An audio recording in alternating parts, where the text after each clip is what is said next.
Halo Sobat Vokasia, pada video kali ini saya akan mencoba menjelaskan secara basic apa itu RESTful API, sehingga dengan memahami RESTful API ini diharapkan dapat memudahkan kita mengimplementasikan sebuah RESTful API pada sebuah proyek aplikasi web kita. Langsung saja kita ke materi apa itu RESTful API. Sebelum kita memahami lebih dalam, dulu aplikasi yang kita kenal yang sering kita gunakan itu kebanyakan adalah aplikasi berbasis desktop.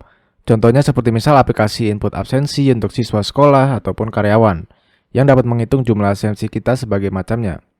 Dia itu umumnya dulu berbasis desktop, namun kendalanya adalah aplikasi kita itu baru sebatas desktop di mana aplikasi itu berjalan. Di mana ketika kita ingin mengaksesnya dari komputer lain, itu biasanya terkendala ya. Seperti kita perlu memindahkan data absensi tersebut ke tempat penyimpanan seperti flash disk, CD, DVD, atau disket. Sehingga kita bisa menggunakan data komputer tersebut di komputer lain dalam aplikasi yang sama. Jadi pada saat itu aplikasi dan database masih berjalan dalam satu komputer tersebut, di mana seiring berjalannya waktu, aplikasi itu bisa berkembang, tidak hanya pada satu buah komputer saja. Aplikasi itu berkembang menjadi sebuah aplikasi web, yang mana dari sebuah komputer, atau kita biasanya menyebutnya sebagai klien, kita bisa mengakses satu server. Dari satu server tersebut, kita juga bisa mengakses hal yang sama dari komputer yang lain, tanpa kita harus memindahkan datanya secara fisik. Sehingga komputer bisa mengakses aplikasi atau data yang sama dari komputer yang berbeda. Bahkan menariknya di sini, kita tidak perlu menginstal aplikasi dari PC tersebut. Secara otomatis, aplikasi web bisa mengakses datanya dengan mengunjungi URL yang spesifik sesuai dengan domain aplikasinya.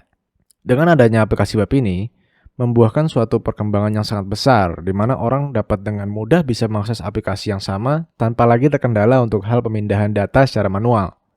Di mana berkat perkembangan yang besar ini, muncullah teknologi-teknologi baru yang memanfaatkan hal tersebut.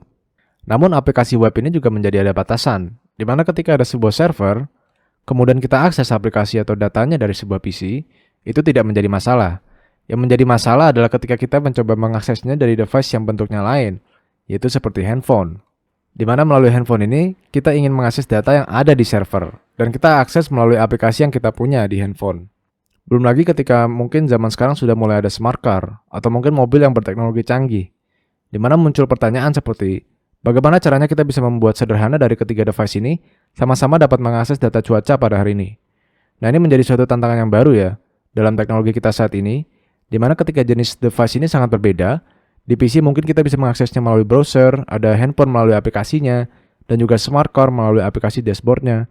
Kesemuanya ingin mengakses cuaca pada hari ini. Ini bisa kita selesaikan dengan yang namanya REST API, di mana kesemua device bisa mengakses kepada satu data yang sama.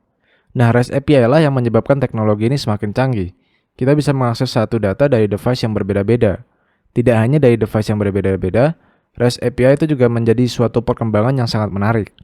Di mana pada sebuah server bank corporate, mereka bisa mengakses datanya dari aplikasi handphone dan juga aplikasi dari PC-nya. Kemudian ada server airline atau penerbangan yang mempunyai data yang bisa diakses melalui aplikasi mobile dan juga PC-nya. Di mana kesemuanya ini saling terhubung dengan adanya REST API.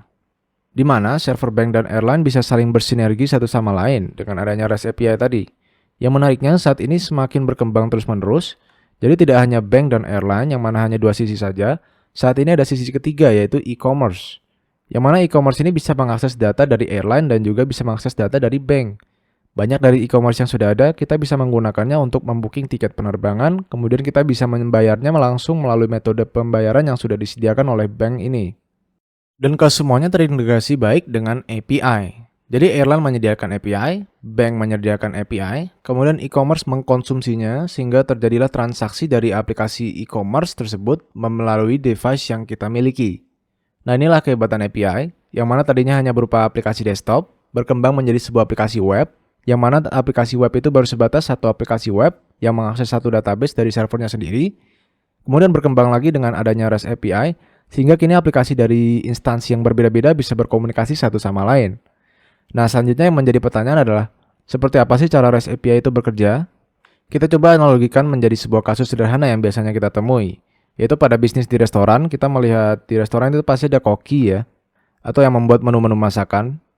Kemudian ada customer yang ingin order dari restoran tersebut. Kemudian ada pelayan. Nah, ketiga komponen penting ini ada dalam sebuah restoran yang membentuk suatu sistem yang bisa kita analogikan untuk menjelaskan cara kerja sebuah API. Pertama, yang sering kita lihat adalah pelayan memberikan sebuah menu makanan kepada customer. Kemudian dari list menu yang disediakan oleh pelayan ini, Customer merequest beberapa makanan yang dia inginkan, kemudian pelayan melanjutkan ordernya kepada koki.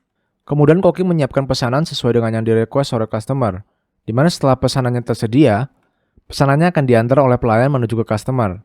Nah, ini sebuah transaksi yang biasa kita lihat di kehidupan sehari-hari kita pada sebuah restoran, yang biasa kita sebut sebagai standar pelayanan. Nah, standar pelayanan inilah yang dapat dijadikan acuan atau standar terkait bagaimana sebuah pesanan itu dapat disampaikan ke customer. Lalu, seperti apa sekarang analogi tersebut kalau kita terapkan pada RESTful API itu?